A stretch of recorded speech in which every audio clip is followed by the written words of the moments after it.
Hello, everybody. I am EPAWA meteorologist Jim Rinaldi, showing you what's going on here with Hurricane Sandy and what I expect to see happening as we head through the next couple of days with this system.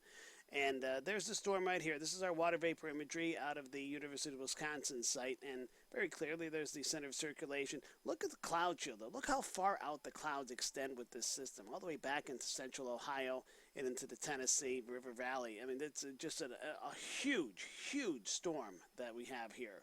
Now, it is not quite phased yet. Here we can see, here is our upper-level trough coming in and our water vapor loop. And you can see the energy is still back here, and here's the energy from the storm here. So we're not quite phased. We're not quite in conjunction yet.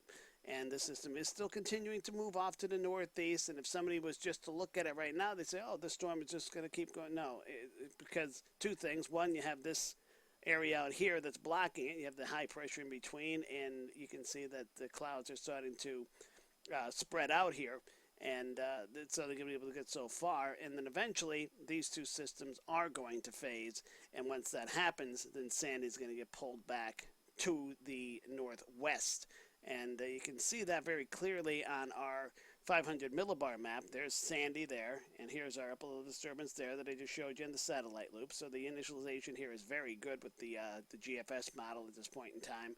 And as we go ahead forward in time, you can see that here by Sunday evening, now we're starting to phase. Now the two systems are becoming one, and by the time we get to Monday morning, now they're fully phased, and now we start to see Sandy being pulled back. Once that phase happens, then it's going to get pulled back towards the eastern seaboard and intensify rapidly. And you can see that on the surface map. There's Sandy now off the coast, and watch as we go forward in time here. It starts still going northeast until we get to about Monday morning, and then it's going to get yanked back towards the central New Jersey coast. And I like this track very much with the GFS. This has been my thinking all along with this system, is that it's be somewhere central or southern New Jersey, and I really like that. But you can see once it gets captured and it starts to transition from a tropical system to an extratropical system, it's going to just rapidly intensify. You can see here, I mean, the wind gradient here is just incredible across eastern Pennsylvania, New Jersey, New York. You know, we're going to be talking about 40 to 60 mile an hour sustained winds in here, sustained winds, with gusts probably to 70, maybe even 80 miles an hour. Some places here along the coast are going to see wind gusts to 100 miles per hour in these regions here. So, you know, very dangerous situation. And the thing with this system is it's not going to be a quick mover. This thing is going to become vertically stacked, meaning eventually it's going to be the low pressure from the surface all the way up to 500 millibars, basically in the same spot.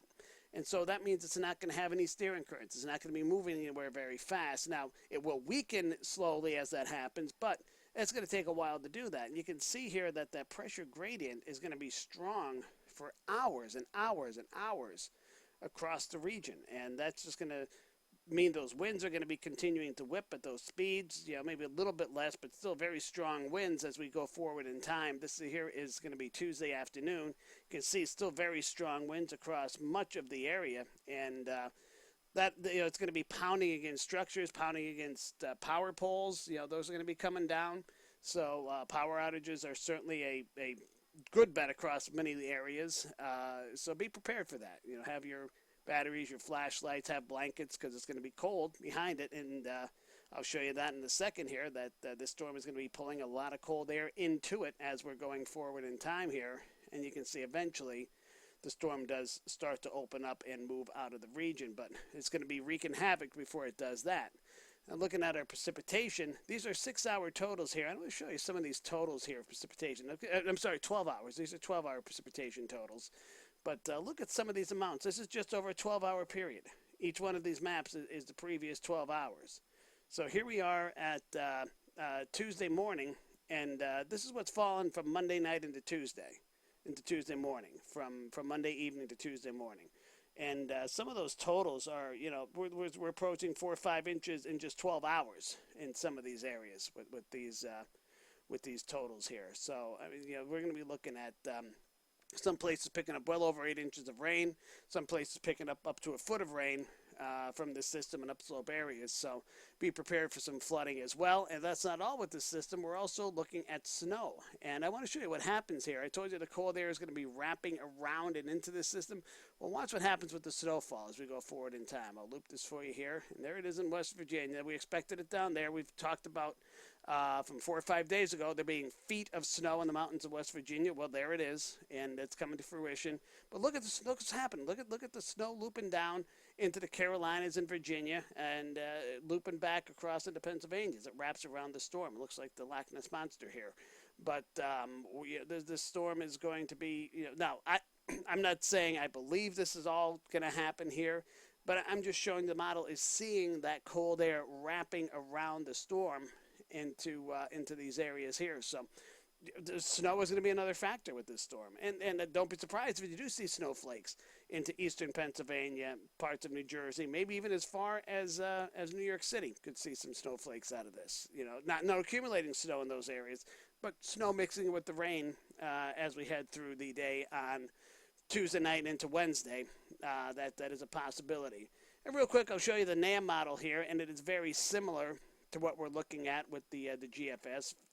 Basically the same idea as far as the storm trying to go out, coming back a little bit further south with landfall. I'm sorry, further north with landfall on the NAM, but basically the same general idea with that. You can see the strong pressure gradient. You can see the heavy precipitation falling with the system, and we'll show you the snowfall with the NAM. And it shows the same general idea. It's not exactly as it doesn't bring us as far widespread snow as the GFS does, but hey, there's your snow in West Virginia, and then you start to see it loop back into the mountains of central Pennsylvania. So that is the latest on Hurricane Sandy and what I expect to see it do as we head over the next couple of days. This is a very dangerous situation. Hope everybody's prepared for it. Hope everybody stays safe. I am meteorologist Jim Rinaldi with EPA WA.